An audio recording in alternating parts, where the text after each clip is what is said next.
Hello, my name is Rosemary Wright, and I am in recovery from alcohol, and I have been in recovery for 18 months. Congratulations. That's Thank you. fantastic. That's really quite a feat. So, if we could start off by you sharing a little bit about your childhood. Yes, I am from West Virginia. I'm from a coal mining family in West Virginia, and I, I thought that was just the way everybody lived. I did. I grew up thinking that everybody is poor. Everybody lives on a contract. My father was also an alcoholic. So I was raised very much in the know about what alcohol does to him as a person, did to my mother, and did to us as children. My mother was a stay-at-home mom, so she was the protector. She did take care of us, but alcohol predominated the house and the man who could have been an amazing dad had he not had that crippling disease. So, when did you start experimenting when did you start experimenting with alcohol? I knew how horrific alcohol was in my family, and I knew I never wanted to go there, never would ever partake of it. So I went into my mother and father divorced. I went into my stepfather years. I went into my college years and never ever experienced alcohol. I was ashamed of my family's heritage of alcohol. I was ashamed of the abuse. I was ashamed of being poor.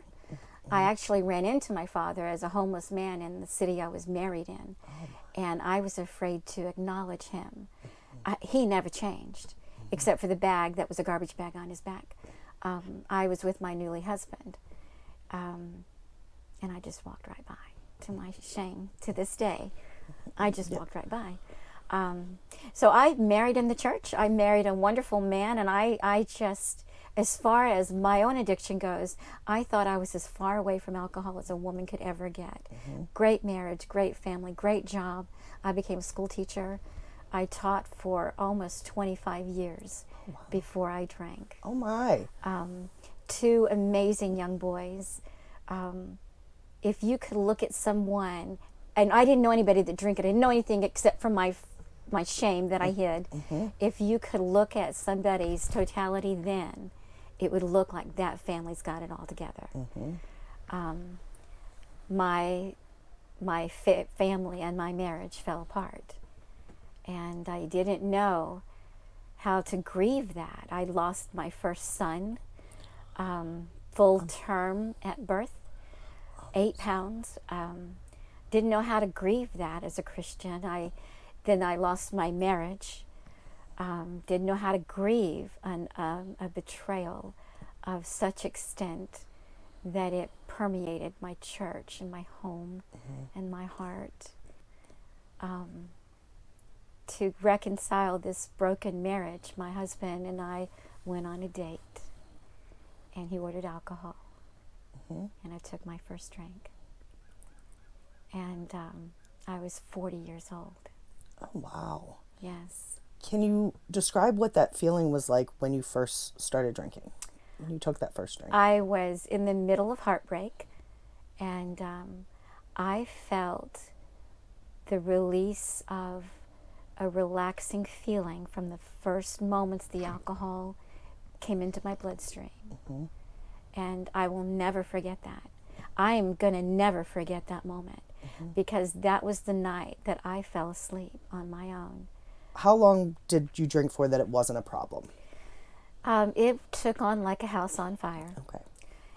In recovery, there's a huge school of thought that genetics play a huge part of your disease. I never believed that, because I couldn't be further removed from my father. I didn't feel it in my heart, and I didn't want to be that man or mother, but I wanted that feeling. And I'm not ashamed to say that's what I was seeking, was a way out of heartache and memory. It took 2 glasses of wine the next night. And then within the month, it was nice wine. Within the month, it was a full bottle of wine at night. And then I was drinking when I awakened. Within a year, before I turned 41, I was drinking all the time. I lost everything. I lost everything. So your children, at 41, how old were your children at that time? At that time, they were about 8 and 10. Okay. 8 and 11, 8 and 10. Okay.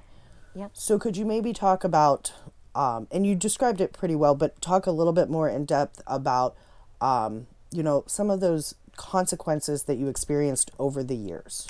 Over the years, I lost my passion for everything in life except alcohol. I lost my passion for teaching. I would drink before school, on my break, on my way home from school. I got my OVIs. I had alcohol camps to go to. I went to jail.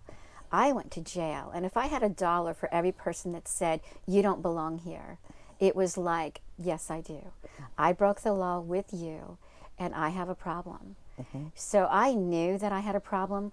I didn't know it was as advanced as it was. Even jail, even addicts and addiction lies to you. My addiction was telling me that jail is not my rock bottom. You know, I could still do my hair in here. I could still take a shower in here. My children knew that I was in jail. My children went through their teenage years in the school that I taught. They heard the rumors of my drinking. They knew it from their father. They heard it from their friends. It wasn't a secret anymore. Their embarrassment and their shame mortifies me to this day. We went through their teens there, my early 50s there. My husband worked there.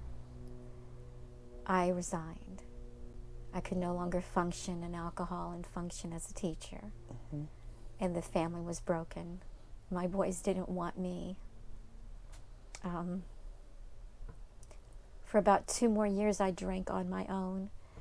My savings began to dwindle. I switched to cheaper vodka, like a lot of people do. But I didn't stop drinking, and I didn't stop hurting. I ended up homeless. I ended up losing my apartment, living in my car. I ended up living in the worst part of Cincinnati. We call it Over the Rhine. And that was still not the bottom. I had then, through IOP and through repeated IOP and through inpatient recovery centers, heard that, well, you haven't reached your rock bottom. My rock bottom, if that's the word anybody uses, and I had gone through Celebrate Recovery, I'd gone through AA. I was very well versed in all of it by now. And that's the teacher in you. You want to know it. I ended up going to jail on a probation violation, and my judge went to church with me. I was waiting in my orange jumpsuit. Orange is not the new black.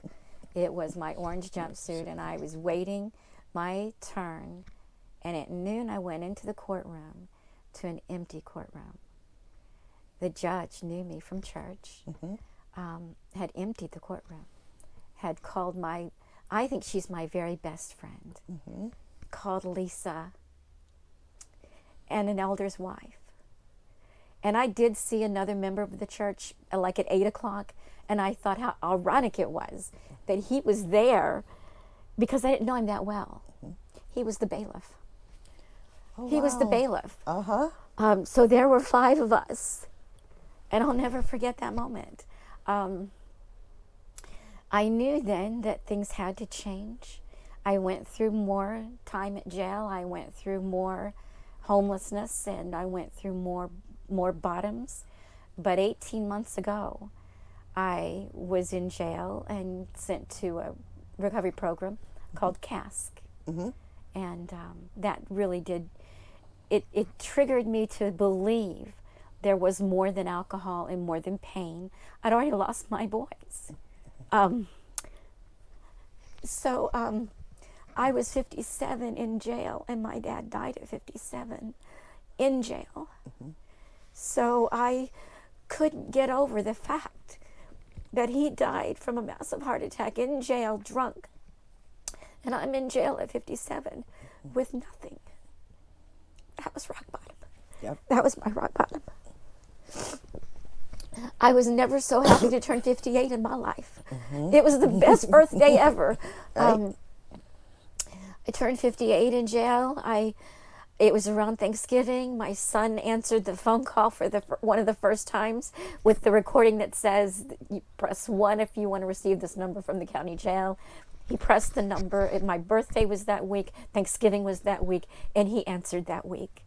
And that's when I knew I would be sober for him the rest of my life. It's been 18 months. And through Christ and Christ alone, I have risen to the greatest joy I have ever had, the deepest peace I've ever had. I finished a celebrated recovery step study. I stayed with the AA principles. I don't have my family back, but I'm here for them. And I am joyful for them. And I have peace for them. And when they're ready, I'm ready. I've got 3 amazing grandbabies, 2 beautiful daughters-in-law. And I love them. And it's just a matter of them learning to love me now. Love this mom now. But like my dad hurt me and did long-term damage to me, I have done long-term damage. And I own it. And it's not going to stop me from celebrating the greatest day that this gift of today is. Right. But that's what recovery has done in my life. Well, and you have this sense of peace about you. I mean, do. if you would have walked in and said you had 25 years of sobriety, I would have said, "Yep, I believe it." You really do have this wonderful sense of peace, which is spectacular to be able to just feel radiate off of you. Could you talk about some of the things that you do on either a daily basis, weekly, on a consistent basis, Yes. that help you stay at feeling like this? Yes, I can. I am so joyful to awaken every morning with gratitude. I will put that at the top of my list every day. Getting to be awake and alive and coming out of homelessness from downtown. Getting to live and see these boys online, just even their Facebook is a gift. I love to read successful stories. I'm in a sober living house, and that changed my life because I didn't do it on my own, and I couldn't do it on my own. But in this sober living house, there's growth, and there's beauty and grace. There's a mentor there that she has what I want. She has the magic touch that her recovery says, this is really worth the fight. The fight for your life is worth it. What I can say is that the rest of the story starts right now. I got through living homeless, and I got through an 18-year addiction and heartbreak and losses so that God's story can now be told. Rosemary's story is to his glory. And I will just live for that testimony every day. It just gets better. I get to work with people in recovery now. I get to do that at the sober living house, but I'm choosing it as a profession this fall.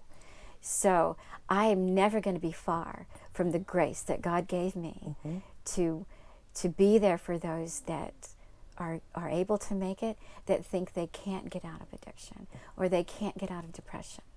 I want to be their hope for them, that you can. Absolutely. So what's coming up this fall for you? It is a 13-acre farm.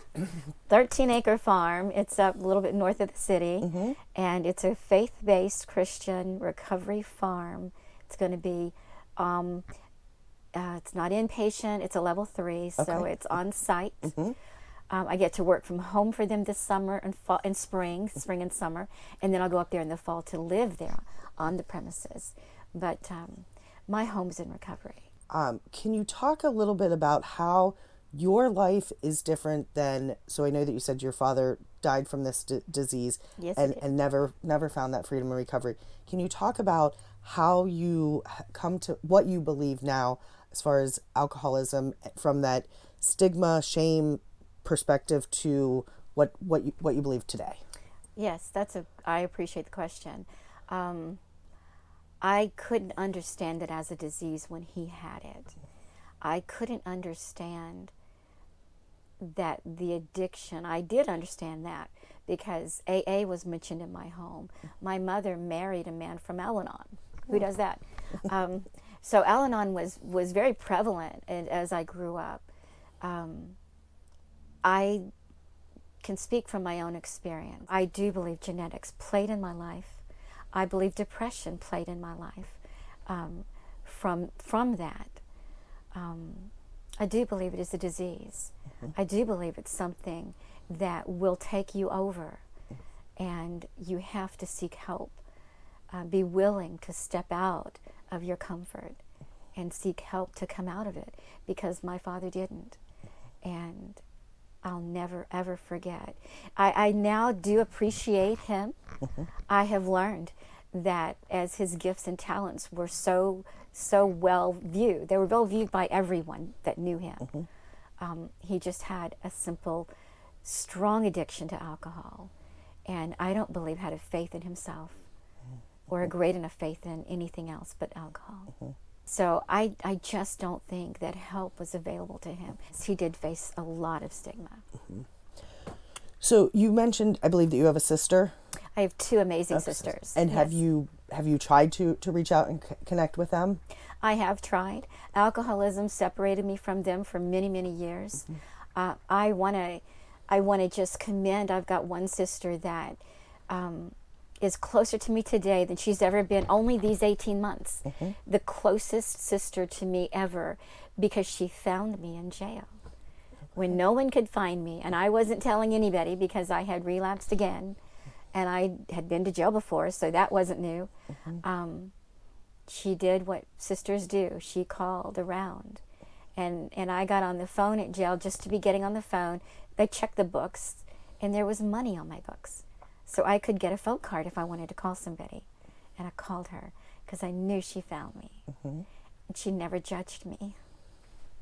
She never held that against me. Something in her changed, and she's been forever changed in my recovery. She's amazing. That's spectacular. Yeah. So you talked a little bit about the depression that you have struggled with over the years.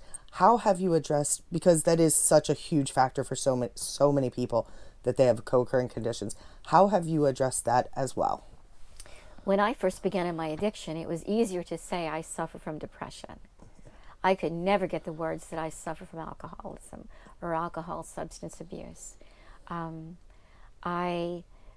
Right after my life fell apart, I started an antidepressant from my doctor.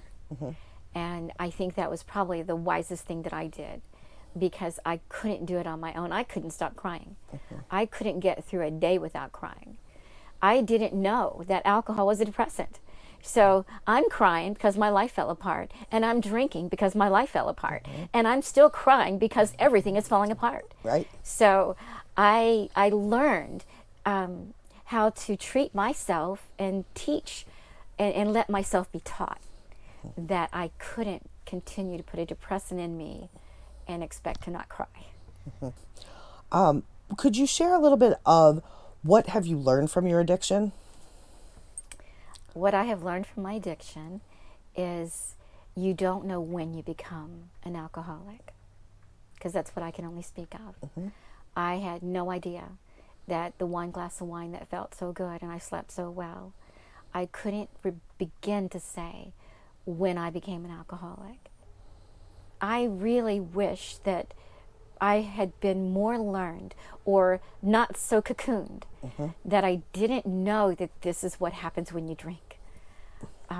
In my addiction, that's what I learned, to treat my problems head on, that nothing's going to take them away if I don't face them, and fight for my joy and my happiness and those of my family that I love.